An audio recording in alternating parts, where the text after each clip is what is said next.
Hello, hello, hello. Welcome to this week's episode of the Overwhelm is Optional podcast. I'm excited and delighted to welcome Sarah Parrode. Sarah Parrode is the portable wellness coach. She helps global nomads, runners, and wellness seekers achieve balance, health, and resilience no matter where in the world they are. Welcome, Sarah. It's so nice to have you here. Thank you. I'm happy to be here. I'm excited to be here. So thank you very much for You're inviting me. You're very, very welcome. So we've been talking on and off, I don't know, maybe a year. I don't know how long we've been talking actually. Yeah. And we met through a discussion concerning the mind-body relationship. And we were coming at it from different places because you're like super athletic and I'm super not athletic. So it's so interesting the way we have so much in common. And I'm really keen to pull out your expertise about the mind-body connection and how that relates to our relationship with ourselves, our relationship with our body, because I know this is really, really important to the people listening to the podcast who want to be really well, have really good energy, but they can find it difficult. It can become a bit of a battle, the whole relationship with the body, being judgmental, self-care, and the need to do more exercise or get more sleep. The whole fitness thing just becomes an added pressure. So I'm really excited that we're getting the opportunity to bring your expertise into the podcast.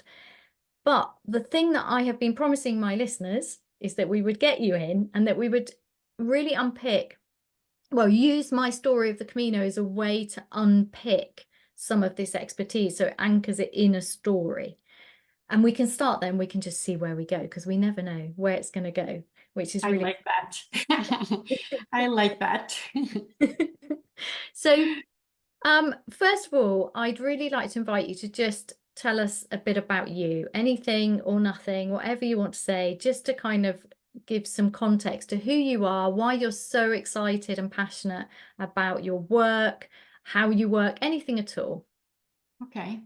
So I think there's two main things that define me besides being a mom and that part of life. I am what I call myself a global nomad. I've lived in different places and I've had to adapt and reinvent.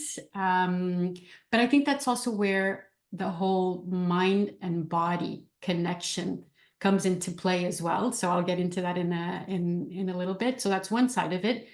And then I am an endurance athlete. I think my parents would say that I started running before I started walking. So I think running is the main thing but I also do triathlons. So again, there's a lot of the body and mind connection there as well, but in very different ways. So, the body and mind connection that is so important to me every time I move, because I think my body will sometimes give me signals before I've processed in my brain, especially, because you step into a new place, you need to meet new people, you need to make new friends.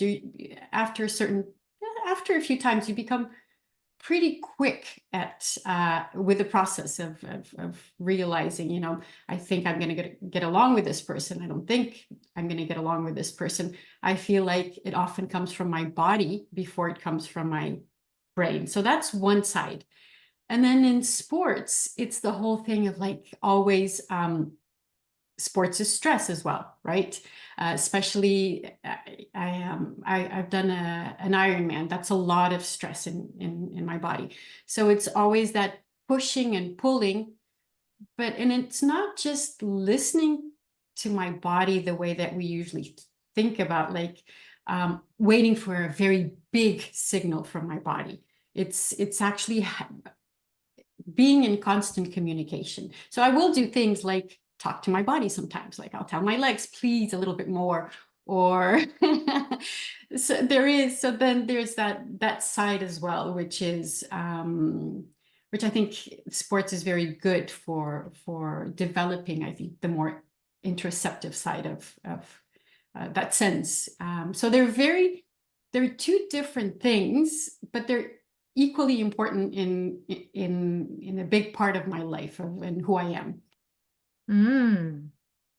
can't think there's anybody in the world who's quite done what you've just done there. It's just fascinating to me how you've used these two integral parts of your life story and brought them together into examining the mind-body connection. I just find that really fascinating. And for me, the mind-body connection came because I wasn't listening to my body. I thought I knew how to take care of it. I thought I was taking care of it, but I was adding more pressure to it. And it wasn't until my body, it literally felt like every cell in my body was screaming at me, that I actually really learned to listen, which is a bit of a sad way to do it, and obviously caused me an enormous amount of stress, and I imploded my life. And yeah, but that still, that was my way to it. And then I retrained as a Zen yoga teacher. I learnt a very deep and quite a weird way of working with the mind-body connection, which I found very, just quite incredible actually, and very healing and very powerful. But it's just really interesting how we're really coming from very, very different places with the mind-body connection. And yet whenever we get together for a Zoom cuppa, we have so much to share and we find so much in common, which is really, really exciting. And I think what's exciting for anybody listening is it doesn't really matter who you are or what you're doing. To me, that mind, body, and I also include the heart in that, whereas I think when we've talked about this before, you'd say the heart's part of the body, and I'm pulling it out slightly because of the way I was taught through Zen. But that's a kind of by the by, because it's still talking about the physical sensations and that constant continual conversation, where for me it's about the mind. If we give the mind everything to do, it's too much. And also we miss out on this really powerful sense from the body, which you're describing in this really instinctual way of being able to learn how to move anywhere in the world and find your way of being at home in that particular place, and also in doing some really extreme physical feats. It's just extraordinary. Whereas I use it in my work to help people connect to themselves and support their minds, because a lot of the people most of the people I work with are doing very cognitively demanding work. And so I'm using it to help them not just take care of their body and listen, basic things like, am I thirsty? Do I need to move instead of staring at a screen all the time? But also in terms of using the wisdom of the body and the heart to support their mind, so the mind can be strong and think clearly and be present with themselves. And it sounds like they're all very, very different things, which in some ways they are, which is encouraging because it means anybody can tap into this. It's just normal. It's part of being human. I see it as like, if you want more, if you want to live more fully, if you want more fun, more joy, more fitness, you need to, or you have an opportunity to really understand the power of communicating with your body, of having this continual dialogue. And I just think it's beautiful the way we're clearly working in different ways with it, which means people can do what they want. There's a freedom there, right?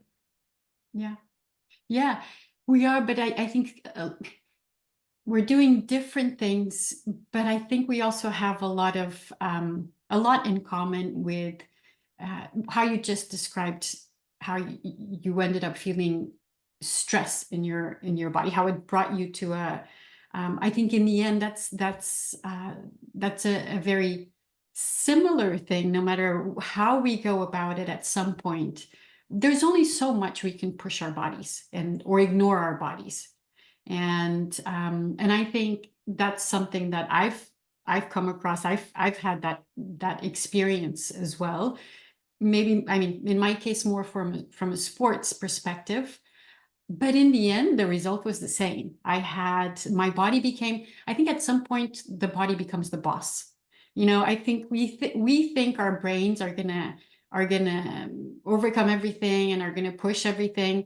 But at some point, our bodies do become the bosses. They just stop, and then that's it. You're like, okay, you're not listening to me, so I am going to make sure that I'm going to get what I want, type of thing. And it's fair, right? So I think it's that relationship, that constant relationship And the other thing I notice in my world is that again, it's, and you know, I also work with mental skills a lot in terms of the whole, like not just, you know, in terms of resilience and stress and everything. But I do find that people forget that it's their bodies that take them to places. And in the case of when we move from one place to the other, it's our feet, our bodies that took us there. And it's, you know, there's also a need for some grounding, I think, especially if you stay in this type of life. I have, you know, it's funny because I've heard different words from different people who have grown up in this, because in this type of life, because I started this when I was a kid.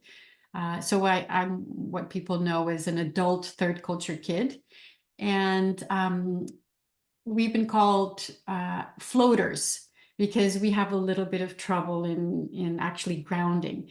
And that's all to do with our relationship of our body with where we are. So, and for me, that's why running is so important. That's really how I ground myself. I almost feel like I need to catch up because everyone else around me has been stepping on that ground for very long. And now I need to pound that ground so I can earn my piece of like home for now, whatever. But it is a grounding type of way That's that I'm really doing. interesting.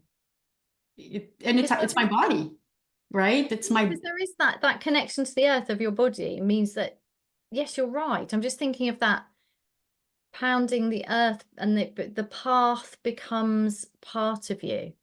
yeah. You know, and so for me, walking the Camino, I was so aware of it was different than walking a footpath, even though a lot of footpaths are very similar, but it was a very, very, very old, well-worn path because it's a pilgrimage and all paths lead to Santiago. And there was something deeply connective for me between my body, my feet in particular, and I was very conscious of treading where thousands of humans had trod for hundreds of years. It just felt very powerful, and that was the calling to go and walk that way. It was quite extraordinary. And what I also liked, and is interesting for me, is that on the Camino you're walking through. And there's also something beautiful about that because you're not becoming part of it. You're never going to pass that house again. You're never going to go through that district again. You're never going to walk past those dogs, vegetables, wine fences, as I called them, because the gardens in Portugal were all like fenced by little wine vines, you know. But so that's different. And I suppose that's like, that's not. So what you're doing is deliberately not doing that. You're making sure you're not just treading once. You're pounding it's a bit like I'm thinking of, you know, you take a dog for a walk and they're like, this is terrible thing to say now. I'm thinking they're marking their territory, but it is like that, isn't it? You're claiming the earth. You're saying this is my patch and I'm going to run it until I've kind of caught up. So my feet become part of the path. There's something really, yeah, I really like that.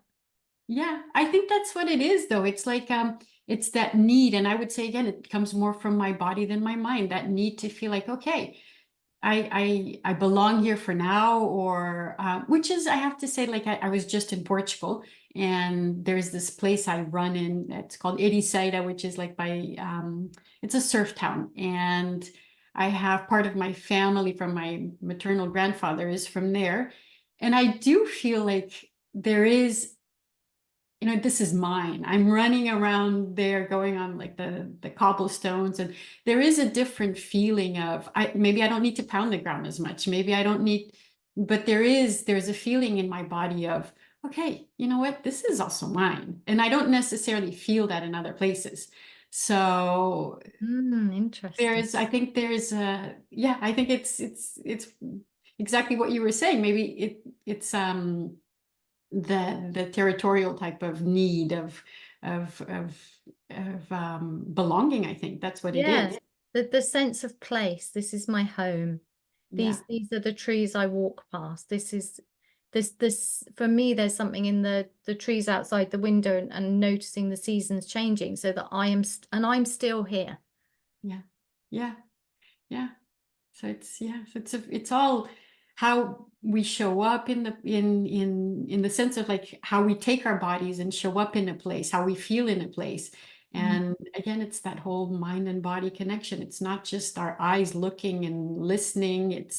It's how am I feeling? How is my scenery, the grounding, how am I feeling all of that? How is that coming into myself as a whole? Mm. Wow. Yeah, I'm going to be walking around thinking, having your words running through my mind now. Yeah. Because Yeah. sometimes, like, I mean, I've been here 7 years and sometimes I'm still like, it's new. And part Oh, of that's exciting. yeah. And part of it's because I have this, I know I have this assumption that other people here have been here longer. And we went to an open garden in the village a couple of months ago, just because it's so joyful to go see other people's gardens, because all the gardens here are hidden. So Oh. it's, it's like very sneaky. But, if somebody opens their garden, you're like, wow, I didn't know this was here. It just gives you more of a sense of place and understanding of the history of the place as well. But the people who opened their house have been here 7 years as well. So I was like, oh, so I'm not the newest person here. And that there is this flow of people coming in and out, although there are obviously people who've probably been here their whole life. And then so that let me let go of some of that assumption that, because in villages in particular, because they're such old places, there is that kind of, in inside and outside people, but Yes. Yeah. yeah, so now I've had more of an acceptance of, oh no, I've been here ages. This is my home. This is the place where I wish to be, and I am part of it. And it is that feeling part of something, isn't it? The almost blending into the landscape. Like I don't know. Sometimes I like to think that I can walk through woods almost with just by being part of the woods, like it's just the trees want me to be there. The ground kind of rises up to my feet to welcome me. Like you're just part of a place rather than disturbing the place or passing through it. I don't know if that makes any sense. It just seems like some places feel welcoming. Yeah. Is Like, that how you felt in the Camino in Santiago? Did you feel like that you were just part of it while you were there? yeah, while I was there, I felt the Camino was this secret passageway through the land, Hmm.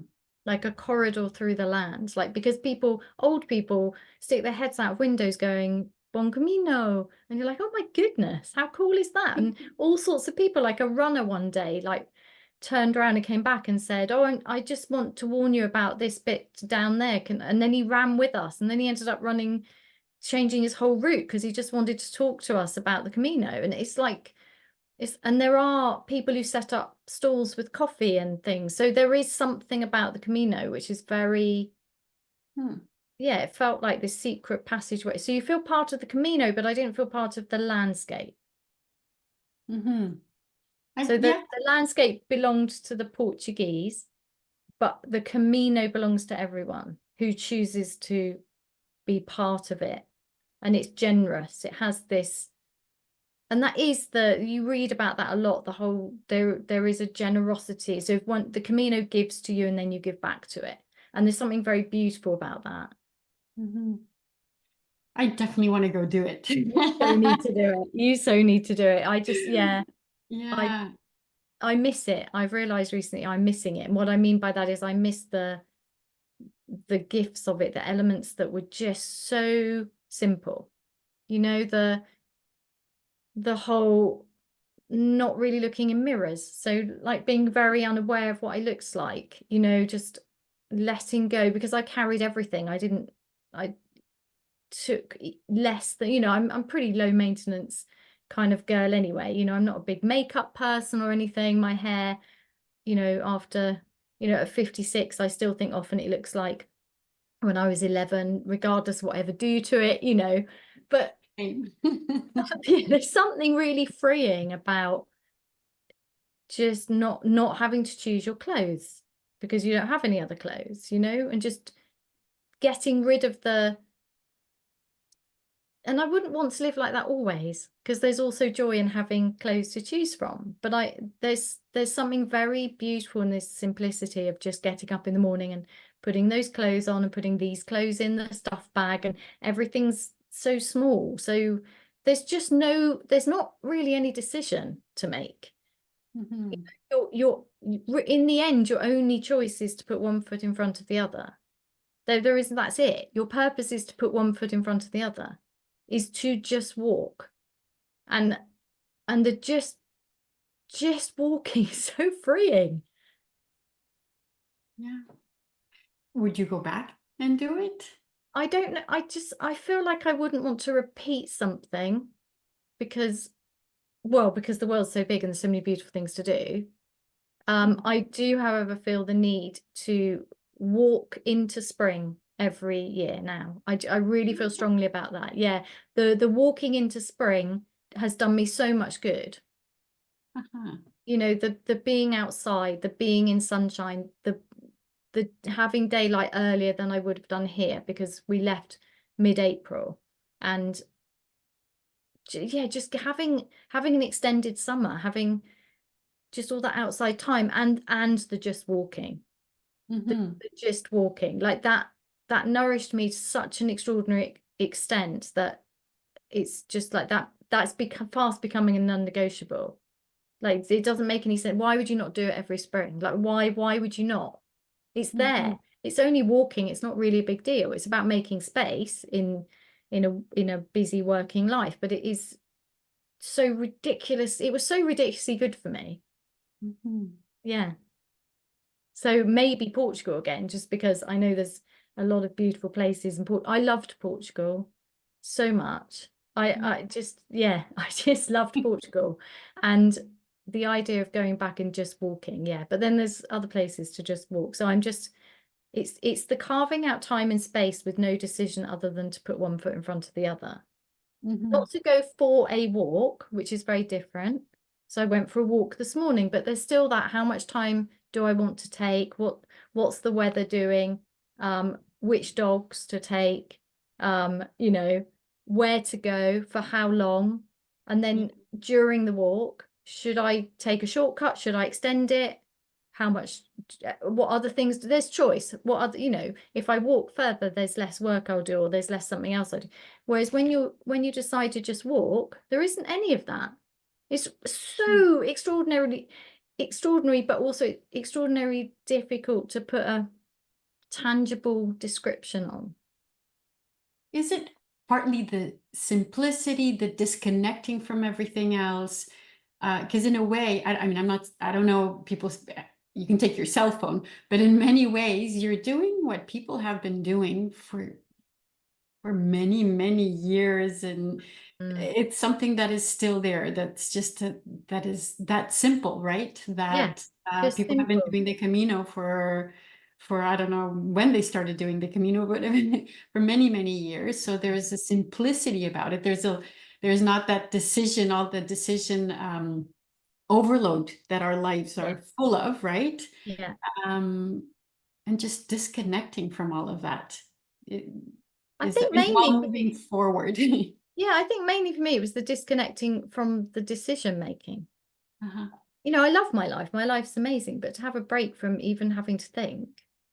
And I Yeah. thought my head would become full of deep and meaningful insights, and it didn't. Well, I did have that as well, because there was some extraordinary things going on, which would be good to talk to you about the body.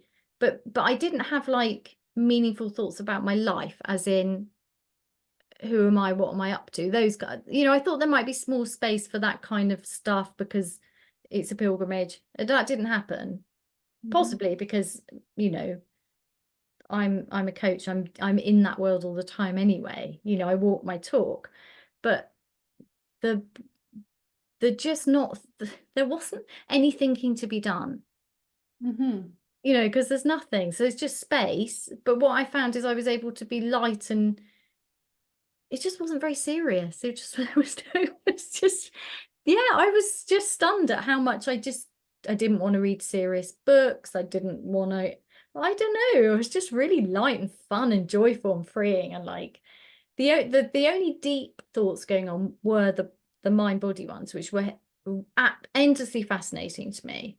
Things like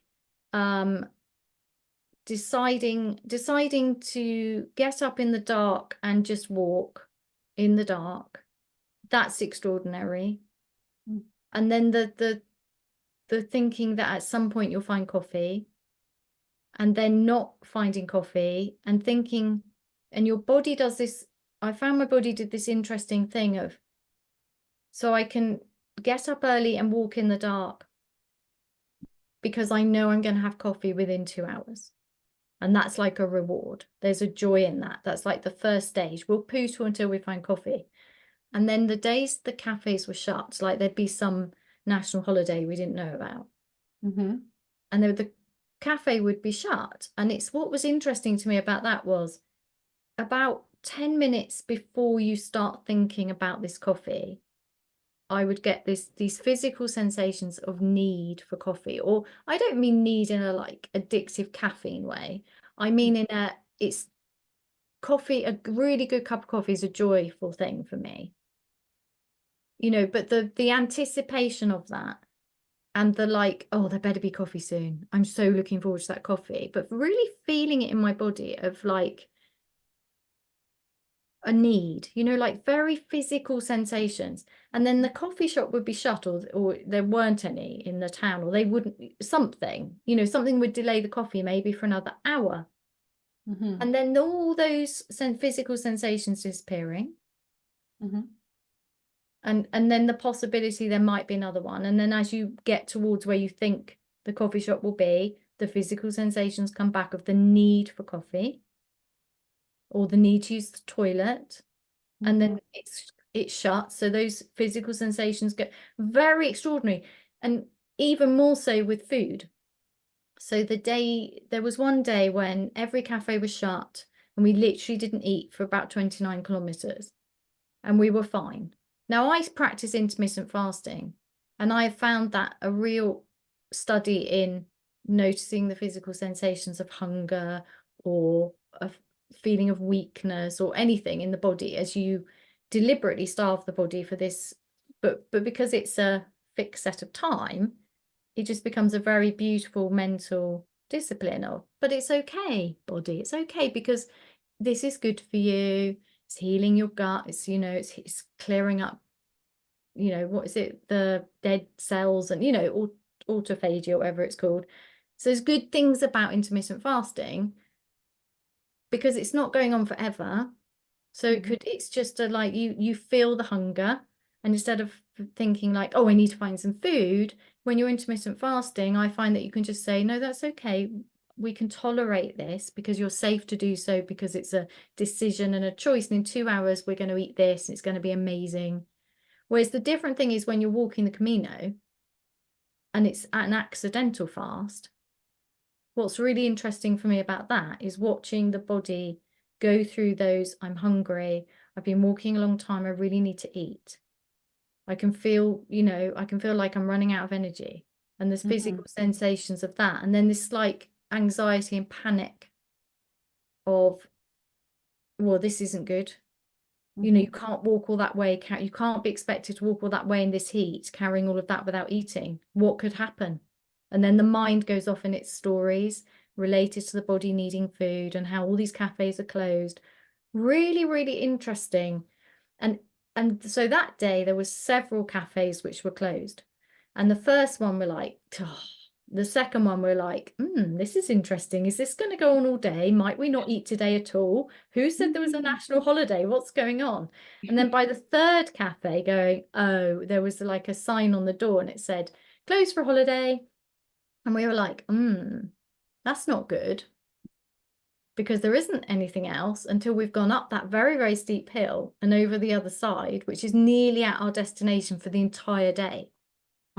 No food. That was a really interesting thing. So we sat on a wall, just kind of, don't know, we were very like, because it happened a few times before, but never for that long. We were more philosophical than we would have been had it been day one, like more understanding that you can have this dialogue with the body and you can go into trust, like you'll be okay. Like nothing terrible will happen. You can walk without food.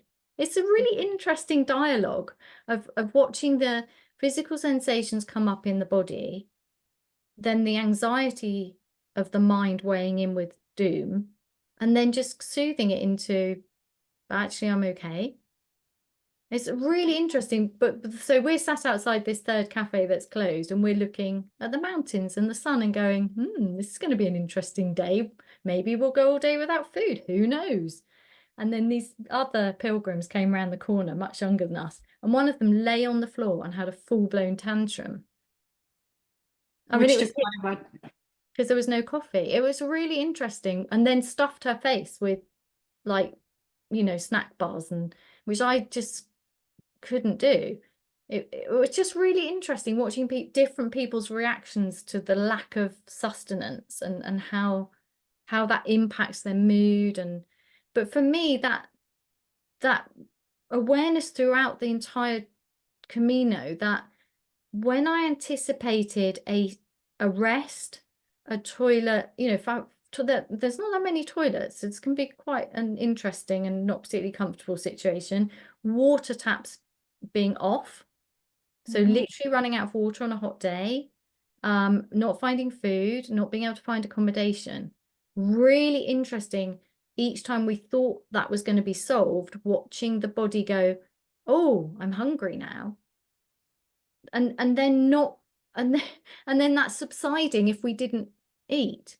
I just find that really interesting. So what do those physical sensations mean?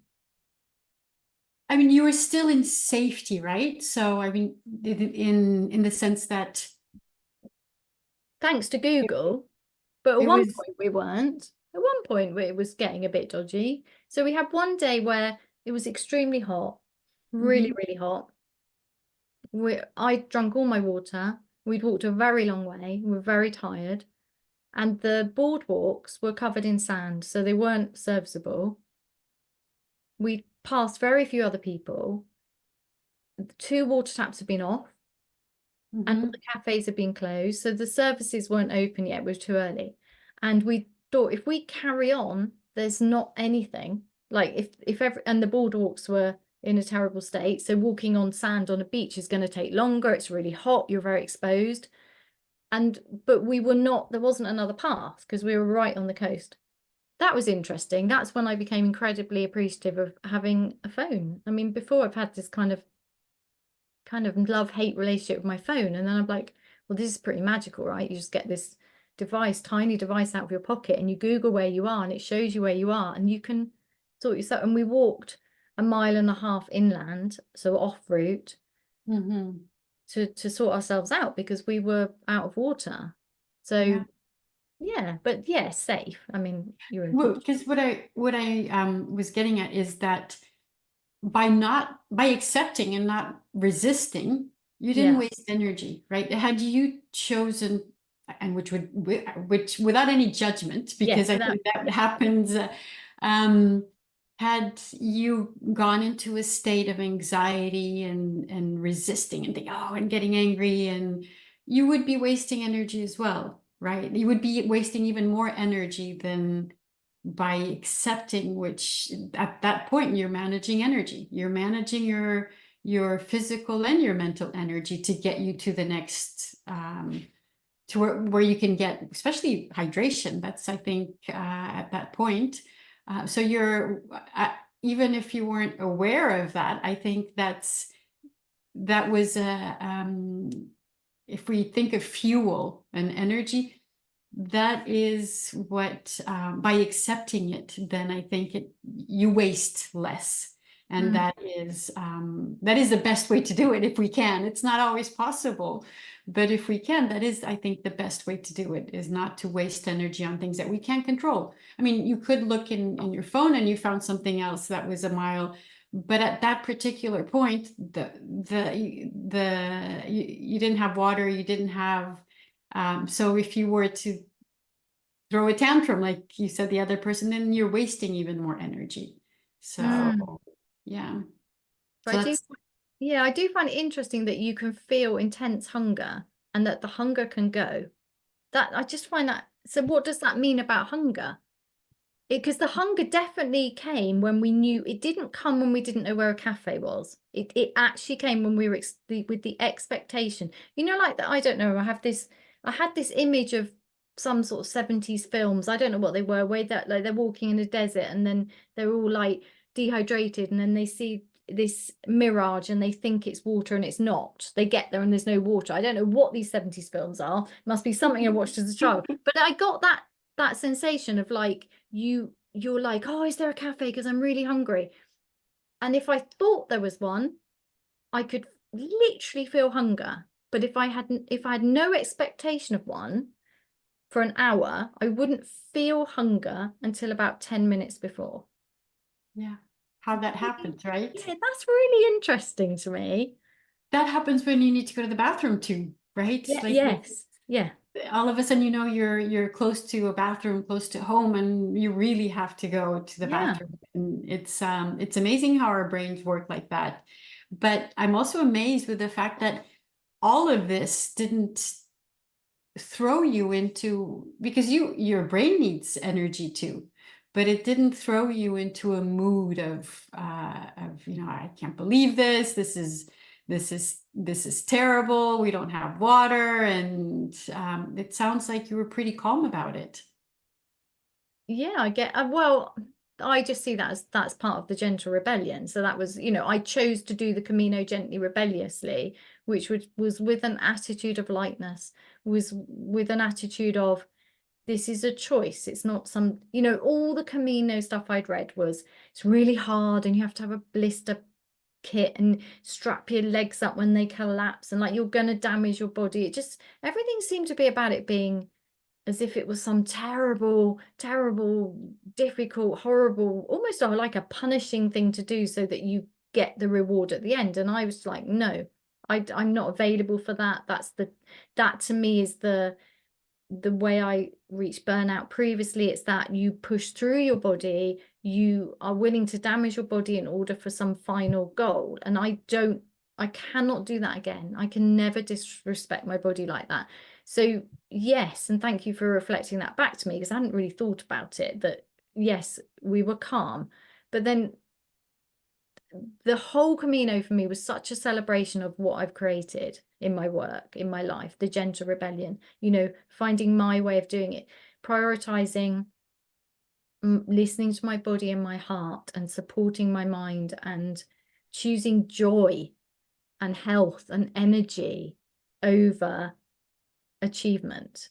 And there, but also being highly driven, refusing to downsize my dreams. And that was the paradox of the Camino for me, was that when we got to Heathrow and we were discussing, you know, this long, supposedly terribly hard thing before us, and I just said, I was talking as if we were going to walk the whole way, and the friend I was doing it was like, but you know that we can't because we've already discussed this and it's too far, and if we divide it by how many walking days we have, we can't walk it all without over walking, without pushing ourselves, and we don't choose to do that, so it's therefore it's impossible. And I said, yes, but I just think we have a magic carpet, and that's part of the thing for me, is like magic happens when you work with your body, where you're really listening. Amazing stuff happens because, well, I've built a business and rebuilt my health by finding my way of doing it instead of the traditional push on through, which has become the gentle rebellion.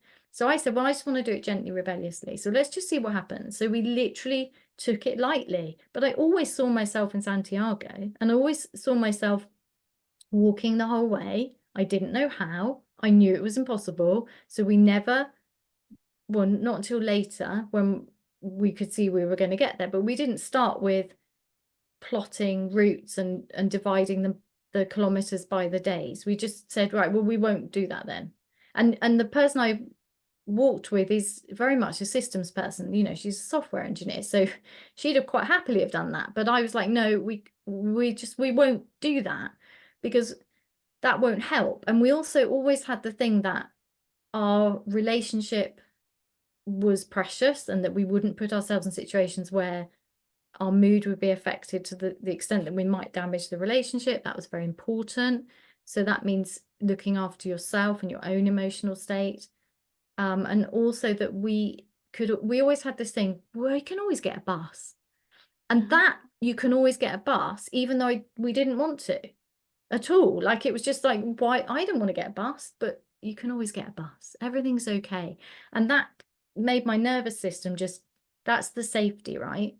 The nervous system knows you do have a choice. This is a choice. I choose to put one foot in front of the other because I want to. Yeah. Yeah, it's interesting because this is the second time that we talk about the Camino, and I find that I always go back to this, you being moved by this positive energy, like, but positive, calm energy, not like a positive, like a calm energy that is in trust, uh, like an energy that also has that is just moving you forward. You don't have a system. You don't know exactly how many kilometers you're going to do or many miles, whatever you're going to do per day. Um, you have an approximation, but you're not stressed. You're not pressured by it. You have, if you need to, you can always take a bus. Yeah.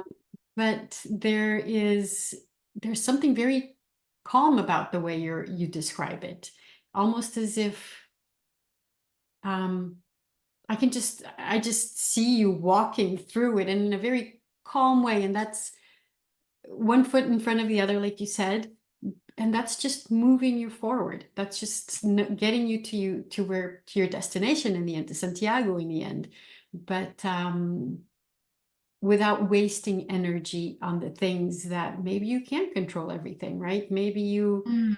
which could end up, there's always going to be something that's going to happen. You had setbacks, you have to deal with setbacks. So, but there's always a calm feeling about it, like as if your whole self had the energy that needed to have to continue the path to where you wanted to go. Yeah, you're definitely right about this. I hadn't thought about the trust thing. There was a trust. There is something for me in when you make a commitment to stop living your life as if your body doesn't matter.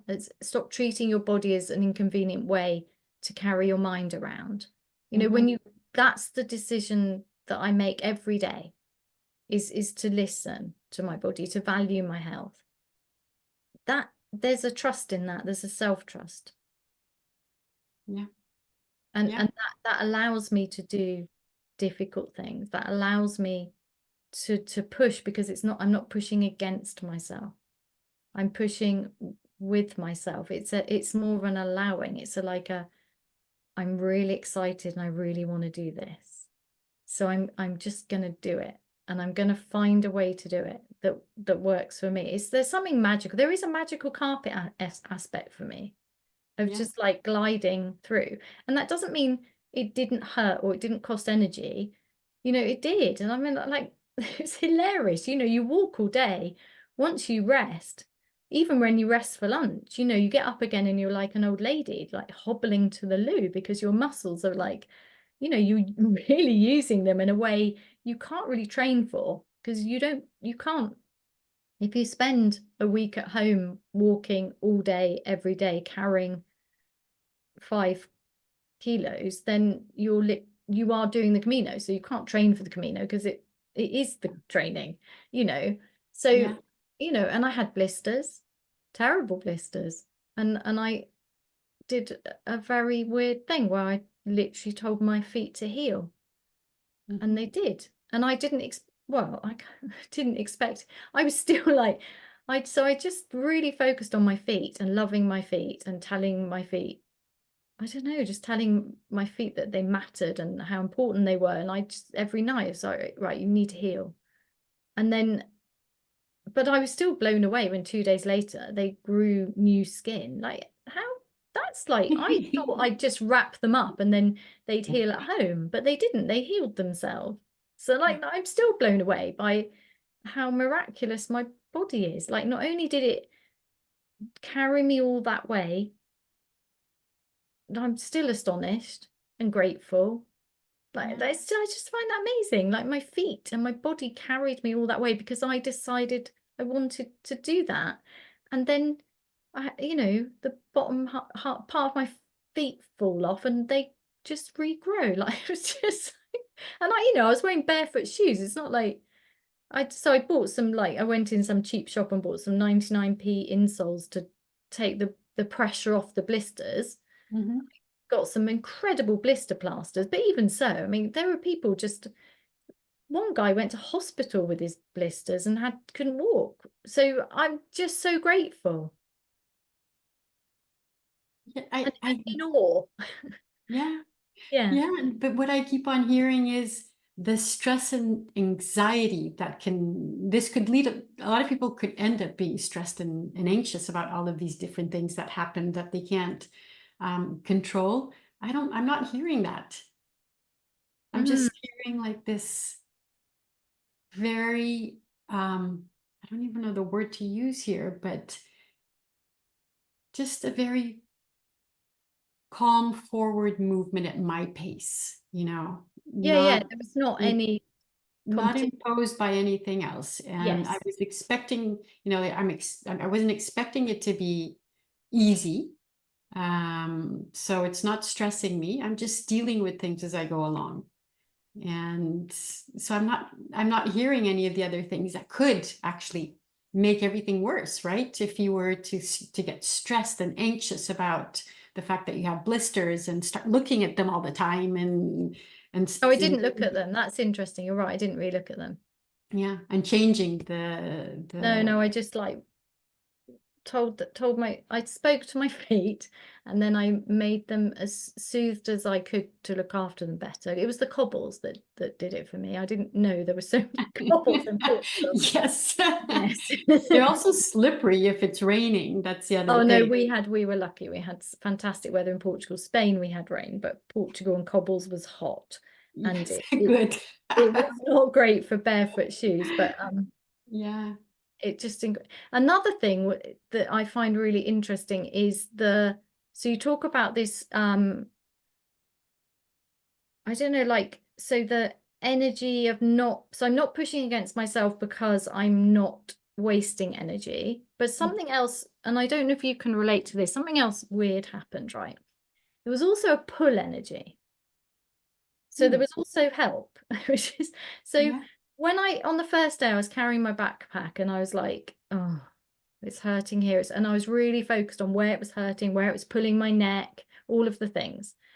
And I adjusted it. And then I was like, if I keep going into the cycle of, oh, this is wrong, I need to adjust it here. Oh, I need to lift it up. Oh, it's not packed properly. Oh, I can't carry it. Like the treating it as a big problem that needed to be solved.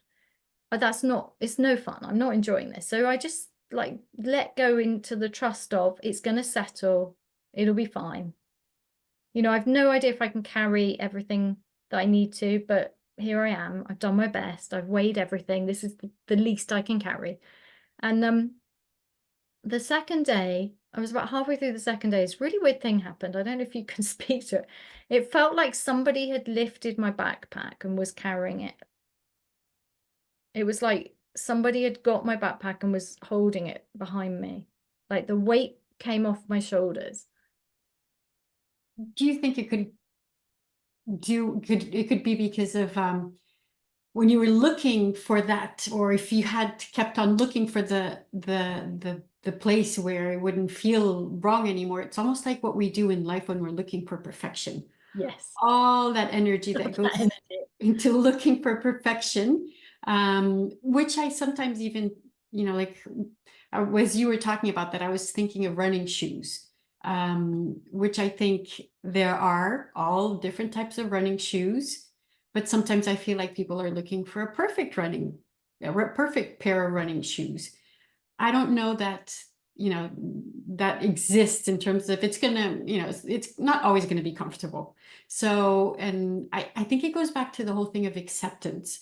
Instead of looking for perfection, you just found a place in your body that, hey, it feels I can do this. It's here and I've gotten used to it.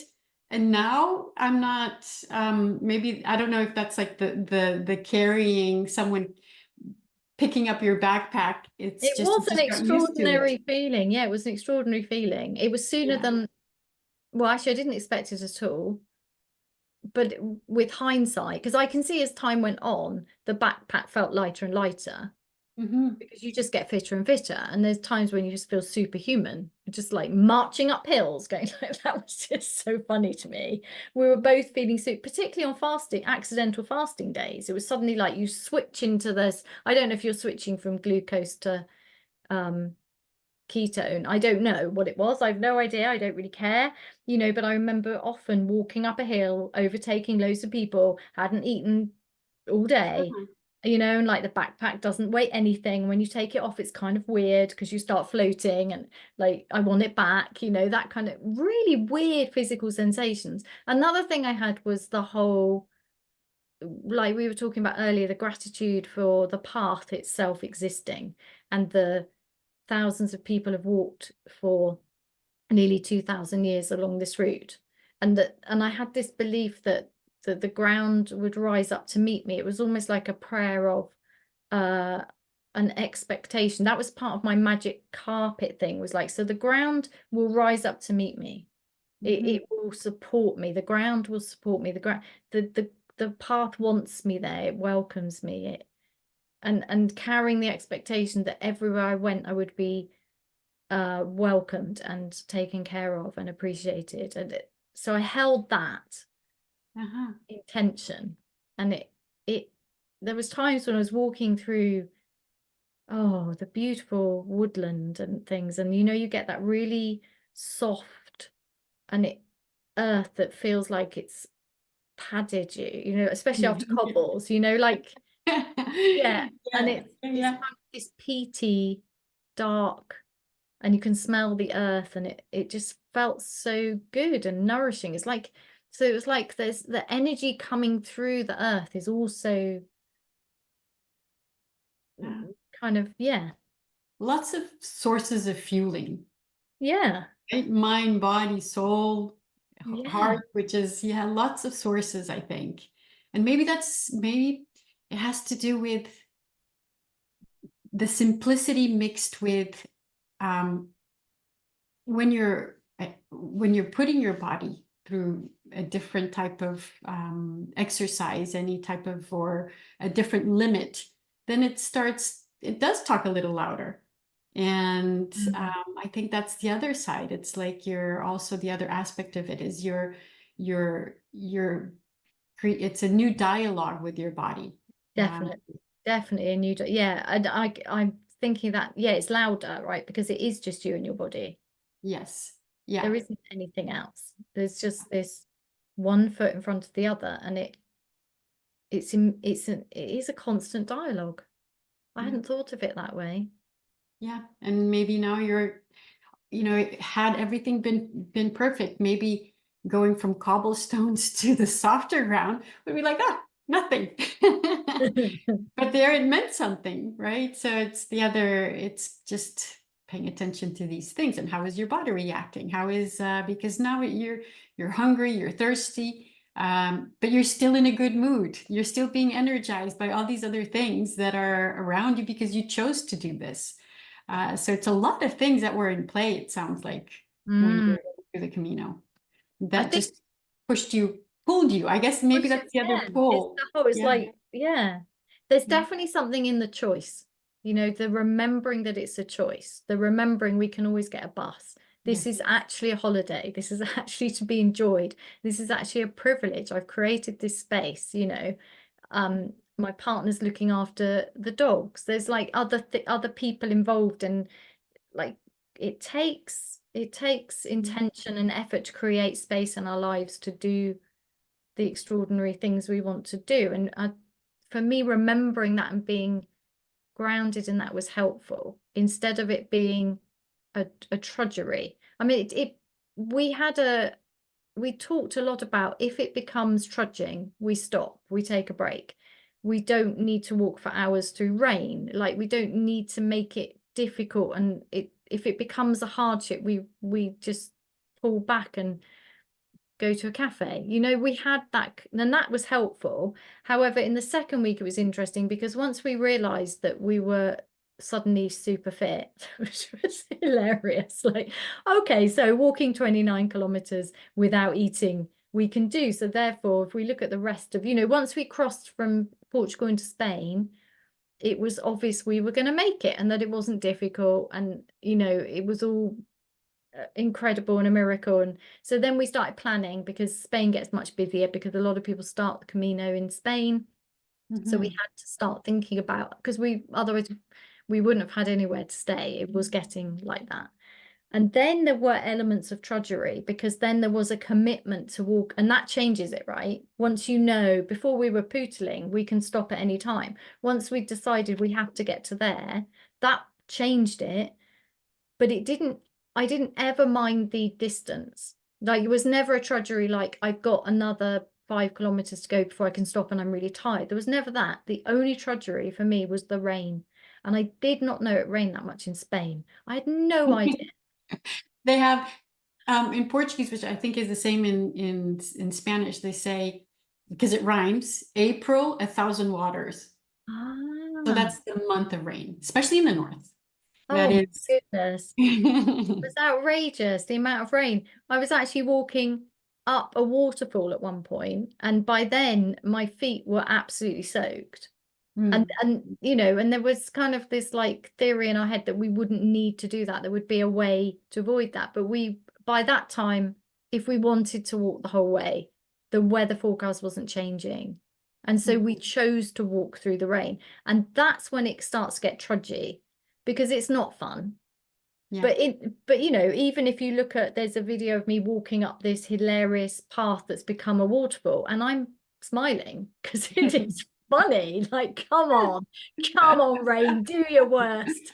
Yeah. I'm in like a poncho, and it's just ridiculous. The amount of rain is like, come on, it has to stop at some point, right? No, it just refused to stop. And we got to Santiago in time for the 9:30 a.m. Service in the cathedral, and we were sat in there and we were cold and wet. I mean, Imagine. Yeah. that was not fun. And then we did start to get a little bit like, I want to go home now. Which was But that funny. was the end, right? That was like towards the end. Yeah, So that was the end. Then there was just lots of eating. there was lots of eating. Lots of eating. And it was weird though, because I thought after finding so much joy in walking that I wouldn't be able to stop. Like I thought, how I don't want to stop. And I did notice when I got home, I was still desperate to walk, but I also noticed my body was very tired, and I didn't realize. Yeah. And I got a stinking cold, which was interesting. And I actually it was almost like I had all this momentum, my wheels were still spinning, and I didn't know how to stop. And then I got this cold, and it was like, oh. It's the adrenaline, I think. It's all Yeah. the adrenaline. It's the adrenaline going into it, then while you're in it, and then afterwards, even talking about it in the beginning. Oh yes, the excitement of Yeah. going, yes. So I know you mentioned that you could be Portugal, but if you thought of like a Camino equivalent, what could that be? And like is another big one. I'm quite interested in some of the walks in the north of England, just because, Okay. that area really does call to me. But Yeah. that's not a walking into spring. That would be a walking backwards, going from the south to the north. So that needs to be a kind of early summer activity.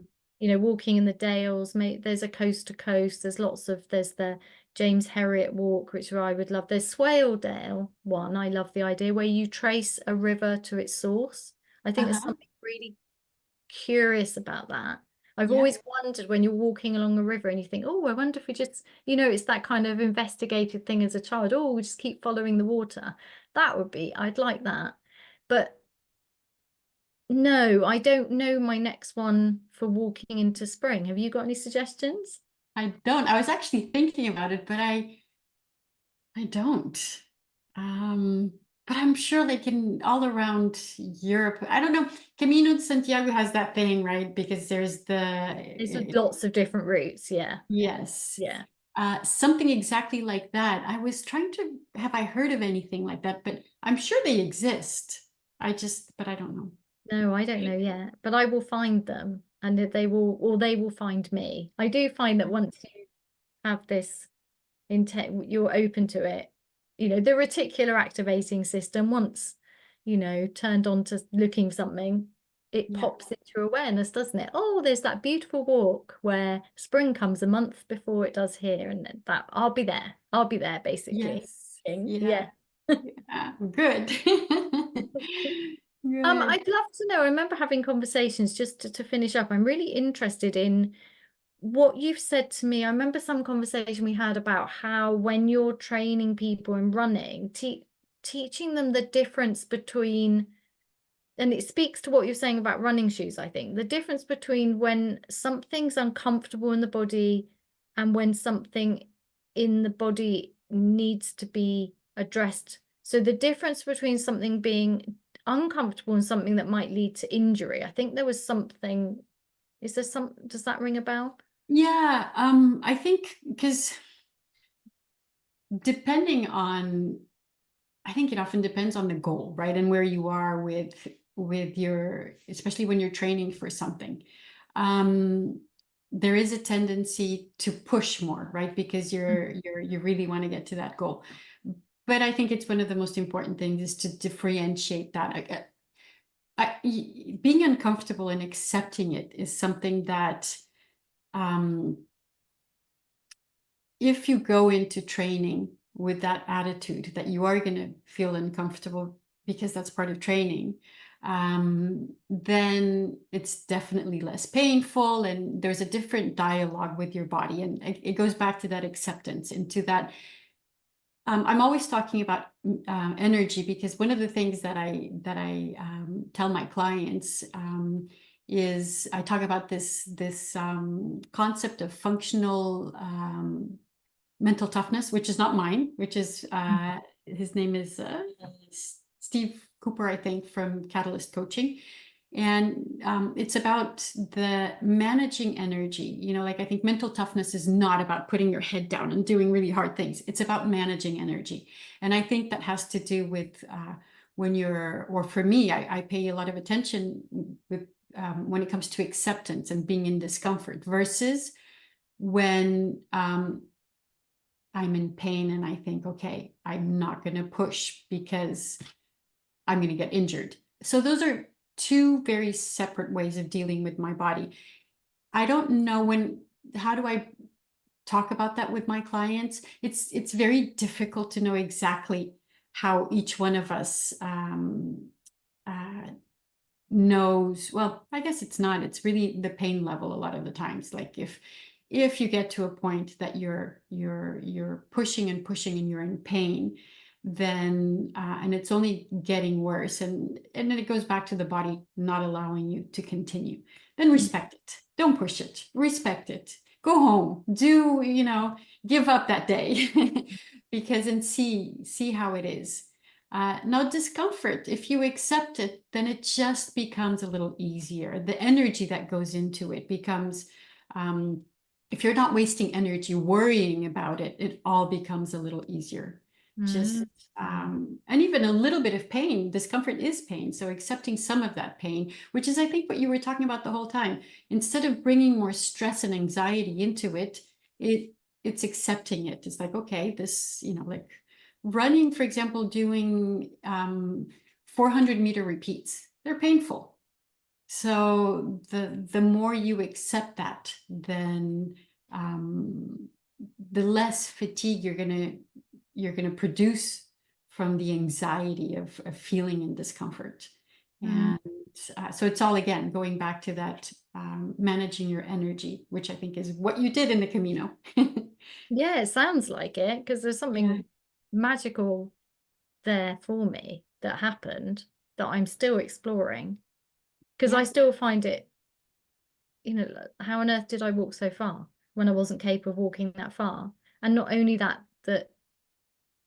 there is something really interesting for me in that feeling of superhumanness when you stay with the discomfort. So getting up in the morning, obviously you're tired, because normally if you went for a long walk at home, you'd rest the next day, right? But you don't. You get up you put a heavy backpack on and you put one foot in front of the other. And when I was getting up in the mornings, I was hobbling, with just just the stiffness and the achiness, like, because I've stretched the muscle, the muscles of, so now they've got to get going. And if I'd been at home, my mind would have said there would have been a story in my mind like, there's something wrong. What's wrong with you? You need to, either go and see my functional medicine guy, get something fixed, like it would have been a problem to be solved. Whereas what happened on the Camino is, by the time we'd walked, I don't know, a few meters, it started to ease. And then a kilometer in, there's nothing. Like, it's gone. It's all gone. And it's that, for me, there's something very interesting and very curious and magical, both about the ability of our bodies, when respected and loved and cared for, to carry us far further into far more exciting adventures than we could imagine. And also something about the mind and when you soothe the mind, how it just settles into, okay, so there's some discomfort. I'm keeping an eye on it because we're not going into injury, and knowing the difference and exploring the difference. You don't always know. So you've got to just listen and have that dialogue. It's the listening part. And I think that's something that it's not just sports that teaches us, but in sports, you're forced to pay attention to your body. And the more you do it, the more you learn to listen to the signals that your body's giving you. I think the body's always giving those signals, but we just ignore them. But in sports, it becomes, I think that's one of the beauties of sports. And then if we can bring that awareness into the rest of our lives, then it is a life-changing approach. It's because we do start paying attention to the fact that, okay, I'm going into work and this person, my boss, for example, how is my boss making me feel? Where in my body am I feeling this discomfort? Yeah. And it becomes, it can become almost injury-like. And so I think that's one of the things that, yes, practiced in sports, we learn to listen, how our bodies speak. So the whole mind-body connection, and because it's body wisdom, it's body language, but our own language and body intelligence. I think that's the other part. It's the body intelligence. So that is, I think sports is the perfect classroom for that. And then bringing that into the rest of our lives. And then having a choice, because sometimes, yes, then we decide, okay, maybe I know that this is really difficult right now in terms of a job. Maybe I really don't like my boss. Maybe it's making me feel like this, but I really want to put my kids through university. So maybe now the body starts feeling differently, and maybe that, that same calm feeling that that you were able to recruit in your Camino, maybe not fully, but maybe a little bit of that calm feeling can come into the body as well, so that when the person wakes up in the morning and goes to work and has to face that boss who is actually making them not feel great physically, not just mentally, maybe that changes. Maybe that changes a little bit. Maybe that becomes a little bit more. But again, it's being in tune with your body and knowing, because it's not.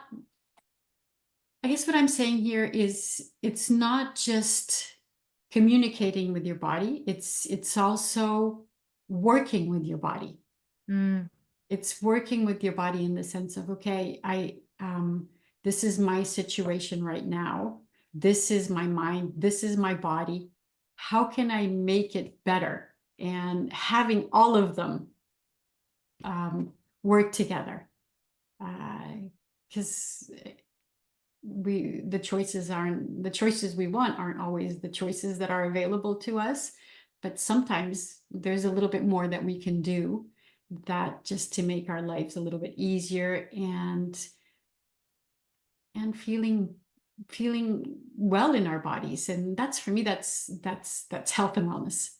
It's not just what we eat, it's not how we sleep, it's also that communication, that awareness of good spaces, bad spaces. How do we face bad spaces? How do they feel in our bodies? How can we what tools can we bring into our daily lives that can help us? And maybe even like that, yes, we face something for a while, and then we start changing it, and other opportunities come up, as opposed to just pushing through. It goes back to managing energy, as opposed to just putting our heads down and pushing through blindly. I think that's what it is. It's the awareness piece of it, the as you've said, the loving our bodies, and respecting our bodies and listening to them as part of who we are, because that's who we are. We are our heads and our bodies. So Yeah. And also what's beautiful about what you've said there is that it's just so, it's a skill, it's a practice, it's an intention, but also it's applicable when there are changes. So, your body changes. There are seasons of our lives. There are seasons when we are very focused on cognitive type work, and there are other times. So it's that approach serves throughout our lives, throughout the different seasons, throughout crises, throughout easier times, when children leave, when, just the different things happen, because it is that allowing, it's a two-way communication, isn't it? It's not just overriding or not overriding. There is that, there's so much more, it's so much more intricate, that when learnt, it becomes a way of surfing those seasons with more joy, with more wellness, with more energy, which is just really cool when you know about it. that's it, right? Yeah. And I wonder how it's something that I didn't always know about, and there are many people out there who don't know about it, and Yeah. they live with it. They still have the same bodies and minds and everything that we do. They have the same, but it's the awareness piece. Yeah. Yeah. Oh, this is such a good conversation. Do you have any tools or tips for people that would be, which you'd like to share, which are easy to kind of Huh. put you on the I spot there? Yeah, no, my biggest one is always about managing your energy. I think that's at least for myself, that is the big one, is what can I do so that I don't waste energy in things like so it's the concept that I was talking about, the functional mental toughness of having a bank of energy that Stephen Cooper talks about, is the the I want energy in the bank for when I need it. So I don't want to waste energy with things that I can maybe if I organize myself a little bit, I don't need to waste energy with those things. And so I think that's one of the biggest tips I give my clients, is manage your energy, mental and physical. If, for example, I absolutely hate being late. I really do. It's something that, so I'm one of those people, and my kids will make fun of me. I am one of those people who will leave home to get to the airport really early, because I'd rather wait on that side as opposed to stressing on the way there. And what did I just do there? I just managed my energy. I didn't get into that space. And maybe I will end up having to deal. Maybe the flight will be delayed. Maybe it will be canceled. And then I'll have to deal with that. But at least I haven't wasted energy in stressing about being late. So, yeah. Thank you. Where can people find out more about you?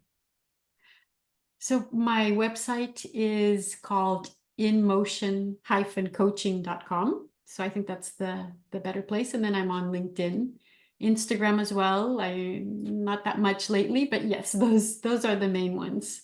Great. We'll put those in the show notes for people.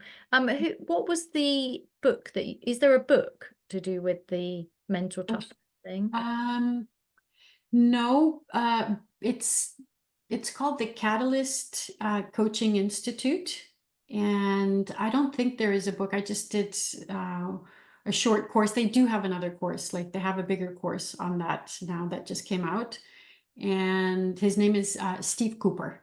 Steve Cooper. Okay. So we Yeah, can put useful things in the show notes for yeah, that. Yeah, yeah. brilliant. Oh, thank you so much. This has just been a really rich conversation, which I know I'm going to get a lot of, hopefully people will keep emailing in. I love it when people just let you know what they're enjoying and what's helpful. So thank you so much for being here and for sharing your wisdom and your knowledge with us. It's really appreciated. Thank you. It's been a pleasure. Thank you for inviting me.